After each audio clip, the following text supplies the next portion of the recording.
Morning, have a nice day. आज हम class 12th का 4th चैप्टर मानव विकास जो कि फर्स्ट पार्ट का है वो पढ़ेंगे।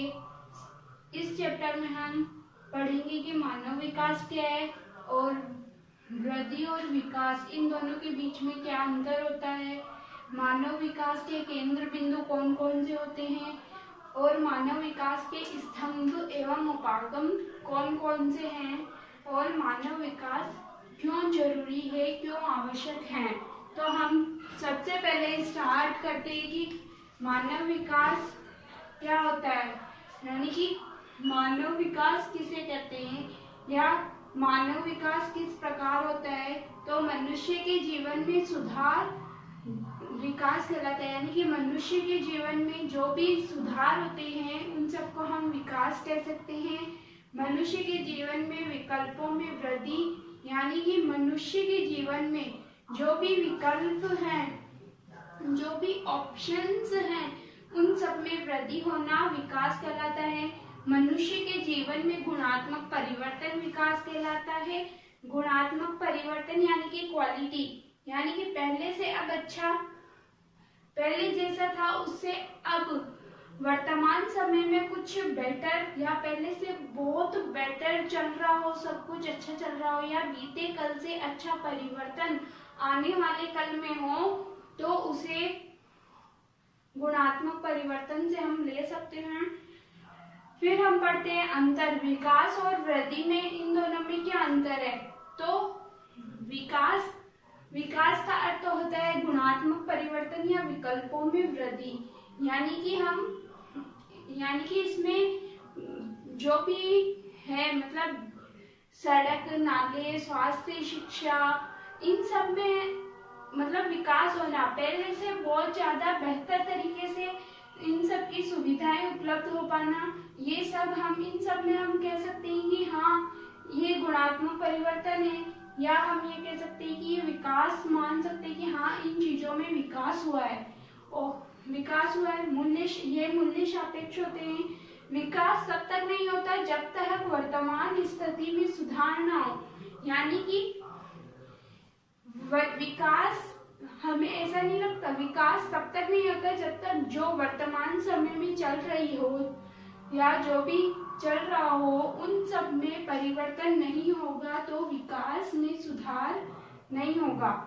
तो अब हम बात करते हैं वृद्धि की। वृद्धि का अर्थ मात्रात्मक परिवर्तन होता है, यानी कि क्वांटिटी जिसे हम बोल सकते हैं। विकास में क्वालिटी में विकास होता है और वृद्धि में क्वांटिटी में वृद्धि होती है। वृद्धि को हम माप सकते हैं तथा वृद्धि का चिन्ह धनात्मक या ऋणात्मक हो सकता है। धनात्मक यानी बढ़ना और ऋणात्मक यानी घटना, दोनों हो सकते हैं। तो हम एग्जाम्पल ले, कोई जैसे दिल्ली है, दिल्ली की सपोज करना है हमको कि दिल्ली की 1 लाख जनसंख्या है, तो पहले 1 लाख जनसंख्या थी, इन कुछ दिनों में वह 2 लाख हो गई। तो क्या हुई, जनसंख्या में, वहां की जनसंख्या में वृद्धि हुई, तो क्या बढ़ी, उसकी क्वांटिटी बढ़ी, यानी कि क्वालिटी का बढ़ना विकास होना और क्वांटिटी का बढ़ना वृद्धि होना। नेक्स्ट हम पढ़ते हैं सार्थक जीवन कि सार्थक जीवन क्या होता है। सार्थक जीवन केवल दीर्घ नहीं होता है, जीवन में कुछ उद्देश्य होना चाहिए, यानी कि सार्थक जीवन यानी कि हम जीवन केवल ऐसे ही नहीं जीते हैं या हमारा जीवन केवल ऐसे ही व्यतीत नहीं होता है। हमारे जीवन में कुछ ना कुछ उद्देश्य, यानी कि कुछ ना कुछ ऐसा टारगेट होना चाहिए कि हाँ हमें उसमें लक्ष्य प्राप्त करना है। ये हमें सोचना चाहिए हमारे जीवन में कि हमें ये लक्ष्य प्राप्त करना है। नेक्स्ट बिंदु है लोगों को स्वस्थ रहना चाहिए और समाज से जुड़े रहना चाहिए, यानी कि सार्थक जीवन में लोगों को स्वस्थ तो रहना ही चाहिए और उसके साथ में समाज से जुड़े रहना चाहिए, यानी कि समाज में संबंध अच्छे होने चाहिए समाज के लोगों के साथ, तथा समाज में होने वाली एक्टिविटीज को समझना चाहिए उसमें खुद को हिस्सा लेना चाहिए तथा अपना पार्टिसिपेट कहीं ना कहीं दिखाना चाहिए तथा समाज के साथ में भी ये लक्ष्य निर्धारित करना चाहिए कि हाँ मेरे को कुछ करना है। इसी का अर्थ होता है सार्थक जीवन, यानी कि हमारा सार्थक जीवन जो है सरल नहीं है। हमें कुछ ना कुछ हमारा लक्ष्य सोच के या हमारा कुछ टारगेट बना के उसी की तरफ हमें चलना है। नेक्स्ट पॉइंट है हमारा मानव विकास के केंद्र बिंदु। कि मानव विकास के केंद्र बिंदु यानी कि फोकस, मानव विकास के ऐसे कौन से बिंदु है, ऐसे कौन से पॉइंट है जिन पे सबसे ज्यादा फोकस रहता है। तो 3 महत्वपूर्ण पॉइंट है। स्वास्थ्य, शिक्षा, संसाधनों तक पहुंच। स्वास्थ्य यानी कि जब हम स्वस्थ नहीं होंगे तो हमारा विकास नहीं होगा। शिक्षा यानी कि आज के समय में हम देखें सबसे ज्यादा शिक्षा का महत्व है कि हर एक व्यक्ति, हर एक इंसान शिक्षित होना बहुत जरूरी है। उसको शिक्षा के क्षेत्र में जाना चाहिए तथा जो नहीं जा रहे हैं उनकी हमें हेल्प करनी चाहिए। हर एक इंसान को शिक्षा के क्षेत्र से जुड़े रहना चाहिए। नेक्स्ट है संसाधनों तक पहुंच, यानी कि संसाधन यानी कि जैसे पेट्रोल, खनिज वगैरह हैं। जब संसाधनों तक पहुंच जाएंगे उसके बारे में अपना ज्ञान बढ़ाएंगे, यानी कि हम संसाधनों तक पहुंच यानी कि हम संसाधनों तक पहुंच जाएंगे तो हम अपना ज्ञान बढ़ाएंगे। ज्ञान बढ़ाने के साथ साथ यानी कि हमें पता चलेगा कि संसाधनों का उपयोग किस प्रकार होता है, किस प्रकार किया जाता है, उनका इस्तेमाल किस तरह किया जाता है और इस तरह से इस्तेमाल करना कि हम भी इस्तेमाल कर ले और भी साथ वाला उसे इस्तेमाल कर सके बिना वेस्टेज किए। नेक्स्ट टॉपिक हमारा है मानव विकास के 4 स्तंभ। कौन कौन से हैं? मानव विकास के 4 स्तंभ जो कि हर एग्जाम में हर बार क्वेश्चन आता है इसका, तो महत्वपूर्ण है ये टॉपिक। तो 4 क्वेश्चन है: समता, सतत पोषणीयता, सशक्तिकरण और उत्पादकता।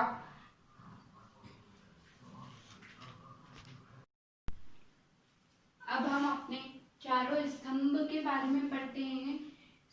समता, सबसे पहले है समता यानी कि समानता से हम ले सकते हैं प्रत्येक व्यक्ति को उपलब्ध अवसरों के लिए समान पहुंच की व्यवस्था, यानी कि सभी को समानता प्राप्त होनी चाहिए।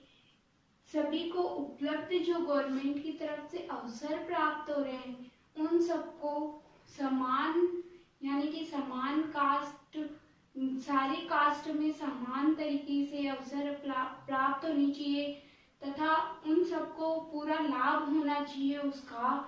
और लोगों को उपलब्ध अवसर लिंग, प्रजाति, आय, जाति किसी भी प्रकार का भेदभाव न हो, यानी कि लोगों को जो गवर्नमेंट की तरफ से अवसर मिल रहे हैं वो पूरे समानता की तरह प्राप्त होनी चाहिए।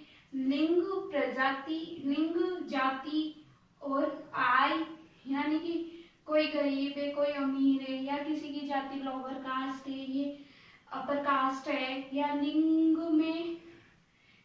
में भेदभाव, ये किसी भी प्रकार का भेदभाव नहीं होना चाहिए। सबको समानता का अवसर प्राप्त होना चाहिए। सेकंड है सतत पोषणीयता, यानी कि सतत पोषणीयता यानी कि ये मानव विकास के लिए बहुत जरूरी है।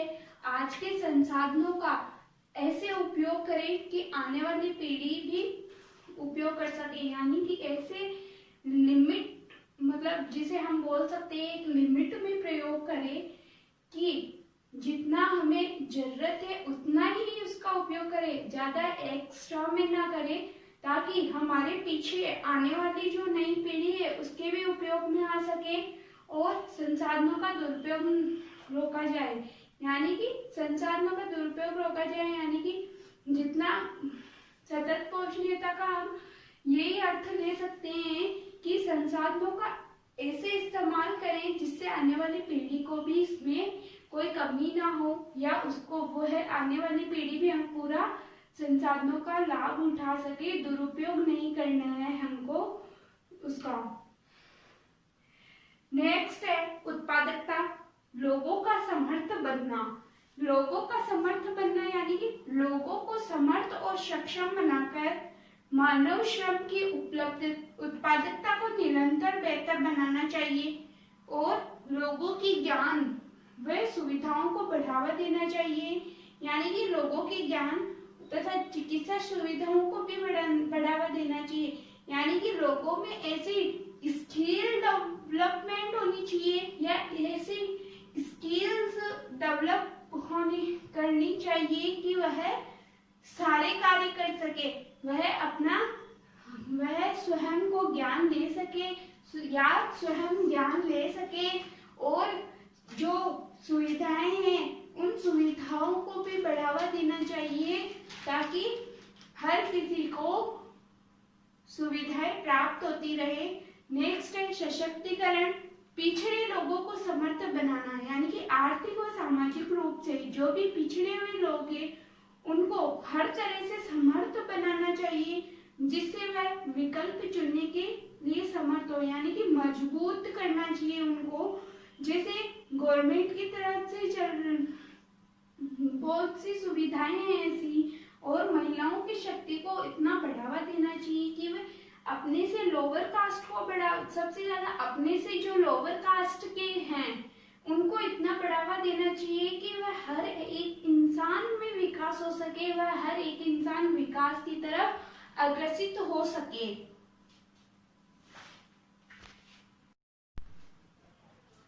अब हम नेक्स्ट टॉपिक पढ़ते हैं मानव विकास के उपागम। कि मानव विकास के उपागम भी 4 प्रकार के हैं। फर्स्ट आय उपागम, सेकंड कल्याण उपागम, आधारभूत आवश्यकता उपागम और लास्ट है क्षमता उपागम। तो हम इन सब के बारे में पढ़ते हैं। तो सबसे पहले आय उपागम के बारे में बात करते हैं। तो आय उपागम यानी कि ये एक थ्योरी की टाइप से, यानी कि थ्योरी के टाइप से है वैज्ञानिकों के अनुसार, और ये मानव विकास का सबसे पुराना उपागम माना जाता है। और आय यानी कि इनकम से संबंधित है। मानव विकास को आय के साथ जोड़कर देखा जाता है तथा आय का स्तर ऊंचा होगा तो मानव विकास ऊंचा माना जाएगा। ठीक है। नेक्स्ट है कल्याण उपागम। तो कल्याण यानी कि भलाई से अर्थ ले सकते हैं कि सरकार द्वारा ऐसी योजनाएं प्राप्त हो रही है कि जिससे हर मानव को लाभ प्राप्त हो सके, या इसमें मानव को लाभार्थी के रूप में देख सकते हैं हम, और लोग विकास में प्रतिभागी नहीं हैं क्योंकि सरकार कल्याण पर अधिक लक्ष्य करके मानव विकास के स्तरों में वृद्धि करने के लिए जिम्मेदार है। यानी कि हमें सरकार द्वारा जो भी प्राप्त हो रहा है उन सबका हमें उपयोग करना चाहिए और हमें भलाई का कार्य भी करना चाहिए कि हमारी वजह से किसी को कुछ अच्छा हो रहा है तो हमें सबसे पहले हमारी अपनी भागीदारी उसमें निभानी चाहिए।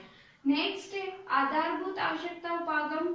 यानी कि ये उपागम जो है दैनिक जीवन में उपयोग चीजों की प्राप्ति के लिए, ये उपागम जो कि ILO ने प्रस्तावित की है, और मुख्य रूप से 6 जो आवश्यकताएं हैं उनके बारे में बताया है। ILO का यानी इंटरनेशनल लेवल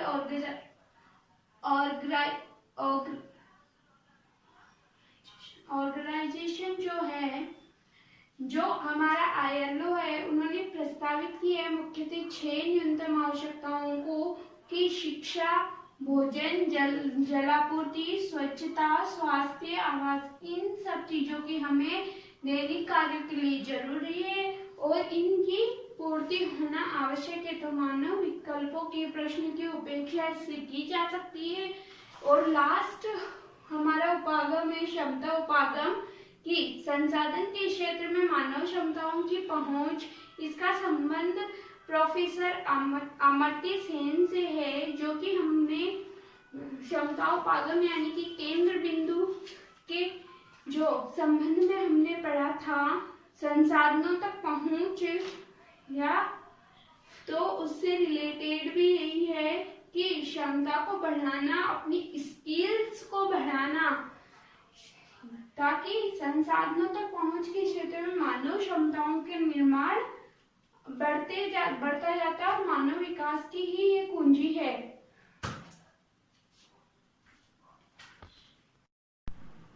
नेक्स्ट हम पढ़ते हैं मानव विकास क्यों जरूरी है हमारे लिए, या फिर हम ये कह सकते हैं कि मानव विकास किन किन चीजों के लिए आवश्यक है। तो मानव विकास का होना देश के लिए आवश्यक है, मानव विकास का होना मानव समाज के लिए आवश्यक है, नई तकनीकों के लिए आवश्यक है और संसाधनों के उपयोग के लिए मानव विकास का होना आवश्यक है। इसमें समझने का कुछ ज्यादा नहीं है। नेक्स्ट एंड लास्ट टॉपिक है हमारे चैप्टर का मानव विकास सूचकांक। कि मानव विकास सूचकांक क्या होता है? तो स्वास्थ्य, शिक्षा और संसाधनों तक पहुंच, प्रदर्शन के आधार पर देशों का विकास, इसका क्रम होता है 0 से 1 स्कोर पर आधारित। यानी कि ये एक प्रकार का डाटा होता है जो कि मानव विकास सूचकांक स्वास्थ्य, शिक्षा और संसाधनों तक इसकी पहुंच होती है। जैसे क्षेत्रों में, अलग अलग क्षेत्रों में प्रदर्शन के आधार पर देशों का विकास क्रम तय किया जाता है। ये क्रम 0 और 1 के बीच का स्कोर होता है तथा ये डाटा होता है जो कि देशों की स्कोरिंग की जाती है तथा इसमें अलग अलग देशों का पता लगाया जाता है कि कौन से देश में कितना विकास हुआ है, कितनी वृद्धि हुई है। ये सब एक स्कोरिंग के, एक डाटा के अनुसार एक लिस्ट तैयार की जाती है स्कोर के अनुसार कि सबसे ज्यादा कहाँ विकास हो रहा है वह सबसे ऊपर आएगा, उसके बाद कौन से देश में विकास हो रहा है वह सबसे नीचे आएगा। इस प्रकार लिस्ट तैयार की जाती है। इस चैप्टर में कुछ ज्यादा समझने का नहीं है, या बस थोड़ा बहुत ही समझने का है, ना ज्यादा कुछ लिखने का है। ज्यादा समझने के टॉपिक्स हैं। Thank you so much. Please like, share and subscribe.